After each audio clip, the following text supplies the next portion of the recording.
Ir Sutami, menteri termiskin dalam sejarah Indonesia dengan prestasi gemilang. Dilansir dari musabab.com.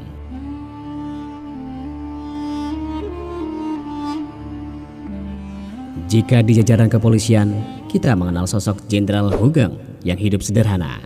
Kali ini, perkenalkan Insinyur Sutami.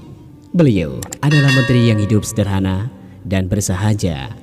Padahal selama karirnya, dia menjadi menteri 8 kali dan di tempat yang sangat basah karena menangani proyek-proyek prestisius.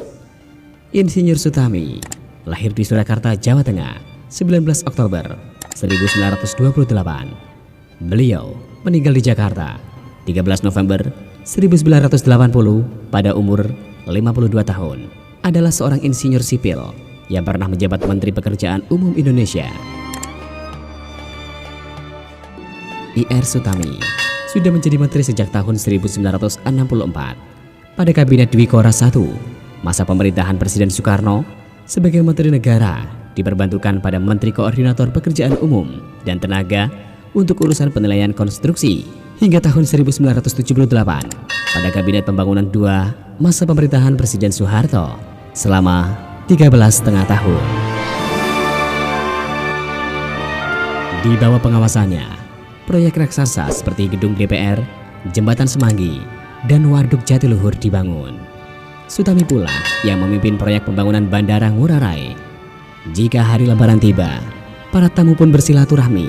Namun betapa terkejutnya mereka saat menginjakan kaki di rumah Menteri Sutami.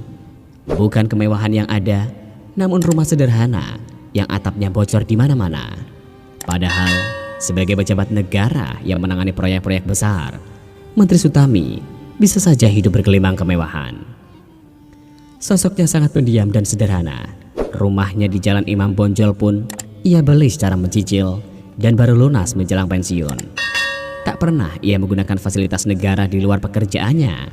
Saat pensiun, semua ia kembalikan, termasuk mobil dinasnya. Seorang pengusaha pernah ingin memberinya mobil karena tahu mobil dinas Sutami akan dikembalikan.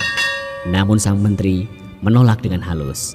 Ia memilih meminta diskon sedikit dan membayar mobil itu. Sebagai insinyur sipil lulusan Institut Teknologi Bandung, ia sangat menyukai pekerjaan lapangan. Wartawan kerap memanggilnya menteri yang tidak punya udel.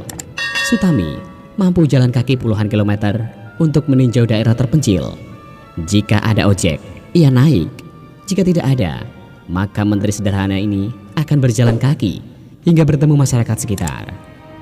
Di masa Orde Baru, Sutami menjadi sosok di balik suksesnya transmigrasi dari Pulau Jawa ke beberapa titik yang ada di Pulau Sumatera. Program transmigrasi tersebut dilakukannya dengan sangat mulus. Ia memindahkan penduduk dari Pulau Jawa dengan menggunakan pesawat supaya lebih cepat. Sutami selama masa hidupnya telah dilantik sebanyak 8 kali sebagai seorang menteri di 3 kabinet yang berbeda.